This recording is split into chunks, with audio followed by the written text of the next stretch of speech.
What's up, everybody? It's your boy, it's Elliot. Welcome back to another take here with Esports with Elrod, and we have just so much going into the world of esports at the moment.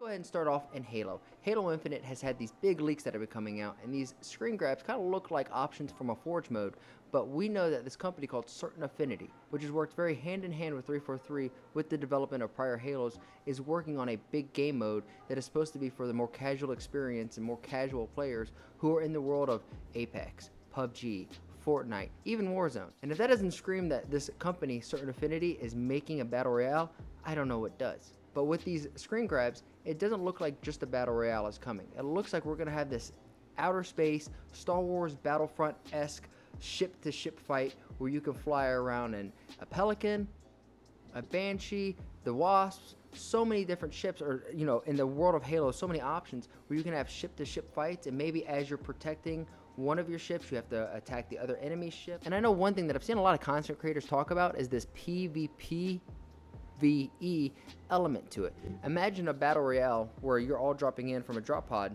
and you have these HVTs like from the campaign, high value targets if you didn't know, and if you kill these high value targets of the campaign, you will get an upgrade to the weapon, whether it be a plasma pistol, the needler, the assault rifle, whatever. There was an upgraded version, and I think that'd be so much fun if you drop down, you're trying to get the best weapon, trying to get a positioning, and you take the gamble to attack one of these high value targets, which gives off your presence on the map because you're going to be shooting and moving around. But if you do it quick enough and proficient enough, you're going to be able to get a high powered weapon that is going to do more damage than anything else on the map.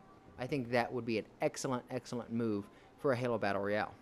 Another big excellent move I think has been Dr. Disrespect's game, Project Moon. And obviously it all leads to our game. This is a secret between you guys. It's code name Project Moon, our game. Hey, don't tell anybody I said that, all right? Hey, we have the Midnight Society devs here. To make sure. Okay, no. Okay, good. So that stays between us. But it all leads, this is all a game that you're a part of building, right? That means you're in before it has a name. You're in before it has set features, right? You're in before the first bullet is fired because you're going to be firing it. Now, you're not supposed to tell anybody that's the name, but he let me know. He didn't let his developers know. Now, he is going out and raising $500,000 by giving away these PFPs, these NFTs, which you can apply for. And if you get it selected, you pay $50 and you get this one of 10,000, so one of one kind of variant within the game. Variant, Dr. Disrespect Visor Cortex, generating 1993 Visor Cortex. I think the two-time back-to-back video game champion deserves more recognition than just a single Cortex. Request granted. 2 Visor Cortex for the two-time, generating 1994 Visor Cortex, rendering 9,998 more variants. And what's cool about our PFPs is that we have, I don't know, how many attributes do we have associated with them? Like 13 or 14? You know?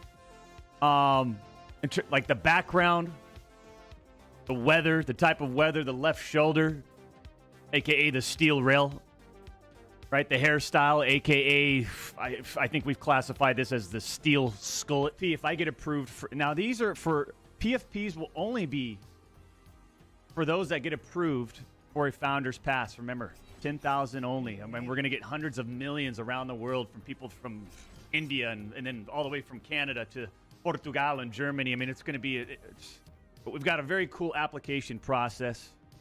You just go ahead, fill it out for free.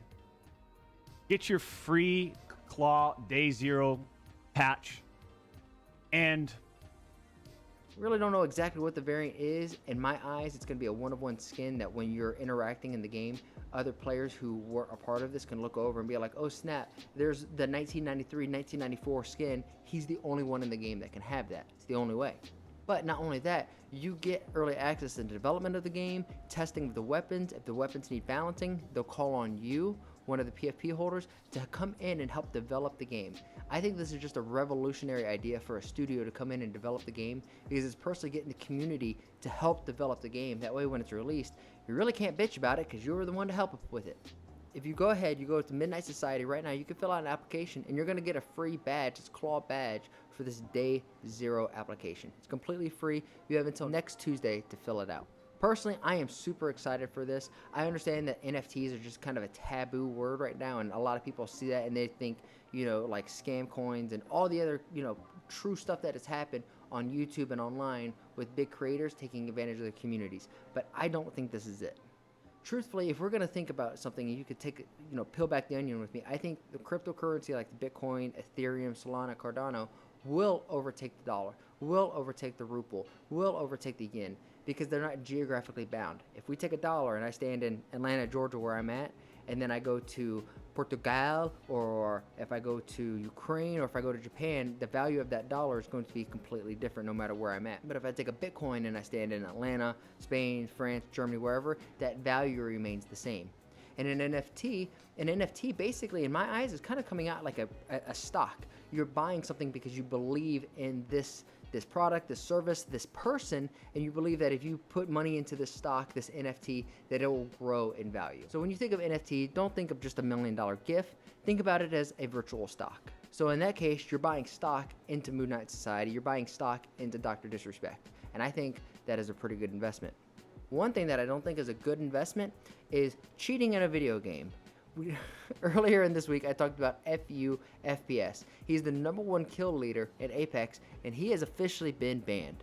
Well, at least that's what news reports were saying. They were even coming out saying, like, you know, this guy had been banned, he was no longer able to compete, and then he logged in later that day, was playing like nothing ever happened.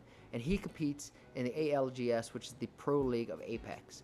And you have players who are very skeptical about allowing him to compete with this much controversy surrounding him. What do you guys think about these clips? Because they are a little sussy.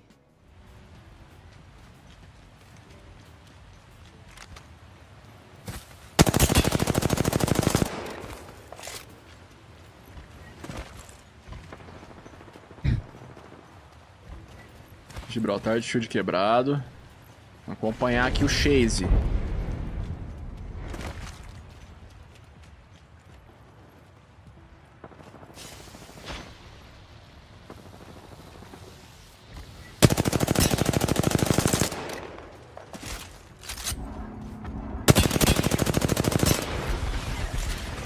Randomly go to the station with zero audio. There was somebody inside there. He tried to spray ADS someone through the wall, and he shoots through the wall.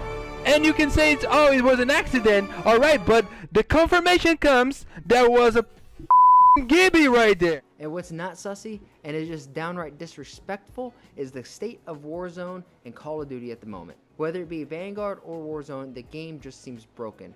We'll start with Warzone. Right now, JGod did a phenomenal breakdown where different operators fly at different speeds and are able to deploy their parachute at different heights. Meaning, if you're potentially, putting in air quotes, a big, fat operator, if you're using the 10 to 10 man operator, you're not going to be able to pull your chute out fast enough, and you're not going to be able to have those advantageous repositionings. You're just going to fall to your death. Or if you're a lighter skin, something like a Cloaksy, you could fly at a 10.6 speed instead of a capped 6.6 speed. It allows you to go to further or more advantageous POIs on the map faster than the rest of the people in your lobby. This was posted over on Reddit. It said some operators parachute further than others, and they basically tested the travel speed. I guess before it used to be 10.4, and then it's 6.6 if you wanted to glide sideways, but the optimal was 6.7 prior to the Season 2 update that had this quality of life change. Here's an example. I ran around Rebirth, tried to find a height that I could jump off in one character that I couldn't with the other, just to kind of see how this height looks. So this is working as intended. I won't say properly, because I think in some scenarios, this is a bad thing. Pulling your chute when you just want to jump can be a little bit tricky on certain heights. So here's the way it is intended to work. So he's going to go ahead and jump off, and you can see that I'm able to pull my chute, and that the height isn't that high. I come back up, I show it again, just to give you a good example of kind of what that looks like. It will actually display a prompt. In this one here, As I jump off, the prompt will be on the screen because I waited a second before. So it says deploy shoot. So you're able to get that prompt right away.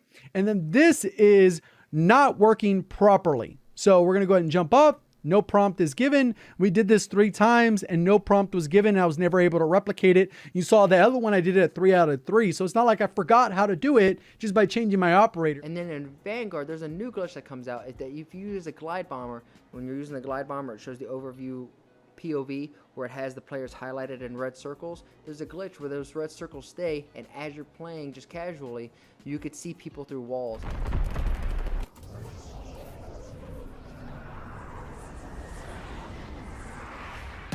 Flying fortress incoming! Focus next time! Baker is overrun.